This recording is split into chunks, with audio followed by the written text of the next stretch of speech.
Bonjour, tu dois être Mégane, Maggie, Arnaud ou bien Joliane. C'est Annie. J'ai décidé de t'envoyer une vidéo pour te donner des idées pour faire des jeux mathématiques à la maison et que tes parents puissent bien comprendre ce qu'on fait quand on se voit en multimath. Alors aujourd'hui, le 29 mars, je vais te présenter deux petits jeux que tu peux faire avec des choses chez toi. Alors, ces jeux-là, ça va nous aider à représenter des nombres de différentes façons, puis aussi à calculer, à faire des additions avec des grands nombres, plus grands que ça. Bon, commençons tout de suite. On va jouer au jeu du magasin. Imagine-toi que dans ton magasin, aujourd'hui, il y a 3 clients qui sont venus pour acheter des coquilles. Tu en avais plusieurs, évidemment, tu avais plusieurs coquilles qui valaient chacune 368 $. Et chaque client a payé avec de l'argent, mais chaque client a payé avec de l'argent, pas avec les mêmes billets à chaque fois. Alors, je t'explique qu'est-ce que je veux dire. Pour faire 368, je peux faire de plusieurs façons ce nombre-là. Alors, regarde comment je fais, je te montre ça sur ma table. Le premier client qui est venu, il a mis 300 $ en utilisant 3 billets de 100.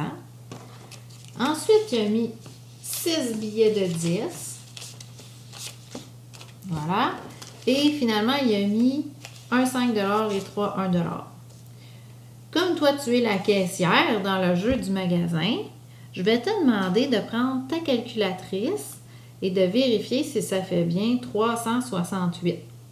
Alors, je fais 100 plus 100 plus 100 plus 10 plus 10 plus 10 plus 10 plus 10 plus 10 plus 5 plus 1 plus 1 plus 1.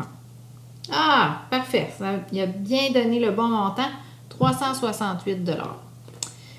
Le deuxième client qui est venu au magasin aujourd'hui, lui aussi a donné 368 $, mais d'une façon différente. Je te montre comment le client qui est venu chez moi a donné, comment il a fait ça. Voilà. Alors, le client qui est venu chez moi cet après-midi, il m'a mis aussi un 100 $, un autre 100 $. Ensuite, il a mis, un petit instant, il a mis un 50 $. Voilà. Et un autre 50 $. Ça faisait notre 300. Ensuite de ça, il a mis, pour faire le 68, il a mis 3 billets de 20. Et ça fait 10, 20, 30, 40, 50, 60. Tu sais pourquoi je pèse deux fois sur le billet de 20? C'est parce que dans le 20, il y a 2 10. Hein? Puis moi, je fais des bons de 10 quand je compte. C'est pour ça que je fais ça. Puis à la fin, 68, 8 $. Lui aussi, il a pris un 5 $ et 3 1 $. Alors voilà, c'est la deuxième façon que mon client a payé, que mon deuxième client a payé ses coquilles. Et je vais te laisser inventer la troisième façon maintenant que tu as compris mon jeu. En fait, tu peux trouver toutes les façons que tu veux parce que moi, je veux que tu apprennes à jouer avec les sous puis que tu remarques que 2,50, ça fait 100. Je veux que tu apprennes à jouer aussi avec des billets de 20 $ si tu es capable. Toutes sortes de façons de faire 5. On peut prendre 5, 1 $ ou si tu as des 2 $ dans ton jeu de Monopoly, tu pourrais prendre 2 $ et 1 $. C'est toi qui t'as inventé. Je pense que si tu faisais quelques pratiques, ça pourrait t'aider à jouer au jeu du magasin et à mieux comprendre le nombre 368 dans toute sa valeur. Alors, voilà pour mon premier jeu. Mon deuxième jeu, c'est un jeu qu'on va jouer aussi à l'école. On a déjà joué la semaine dernière. Ça s'appelle... c'est le jeu où on achète 2 objets. Et il faut faire des additions rendues à la caisse. Alors, aujourd'hui, dans mon magasin, je vais acheter des papiers autocollants et je vais acheter un crayon. Le bloc de papier autocollant, il coûte 63 $. Et mon crayon, lui, il coûte 54 $. D'accord? Tu diras, papa et maman, que j'ai fait exprès pour choisir un nombre, un chiffre aux unités plus petit que 5 parce qu'on va commencer à faire des additions sans retenue. Puis la semaine prochaine, on va se pratiquer à faire des additions avec des retenues. Alors, il faut qu'ils choisissent un nombre dont le dernier chiffre est plus petit que 5 pour te laisser la chance de pratiquer ça à la maison. Nous, on l'a déjà pratiqué la semaine dernière à l'école. Alors, cette semaine, nous, on va commencer nos pratiques avec des nombres un petit peu plus grands là, au niveau des unités. Plus grands que 5 pour qu'il y ait des échanges. Mais commençons par le début. Alors, toi, tu vas faire les 2 rôles. Tu vas faire le rôle du client et le rôle de l'acheteur. Alors, le client, il faut qu'il sort de son portefeuille 63 $ et 54 $. Alors, je commence. Je sors 53 $. Je vais me prendre un 50. Je te le montre ici sur mon bureau. 53.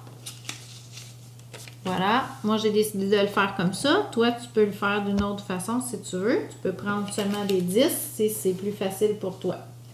Tiens, le 60 $,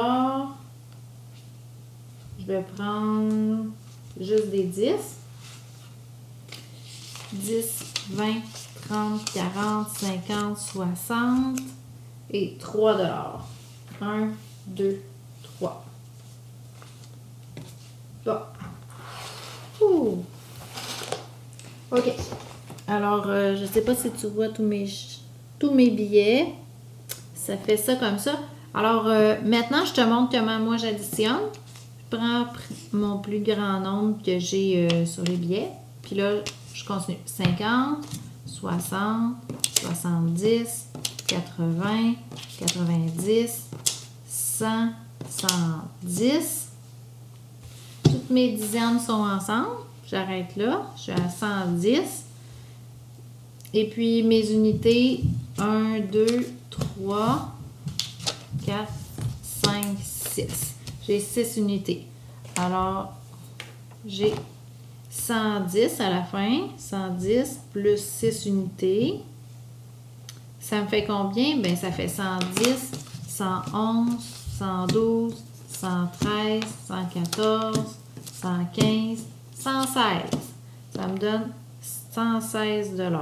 Alors, pour acheter un crayon, magnifique crayon et un magnifique bloc, j'ai dépensé 116 $ parce que 63 et 54 ensemble, ça fait...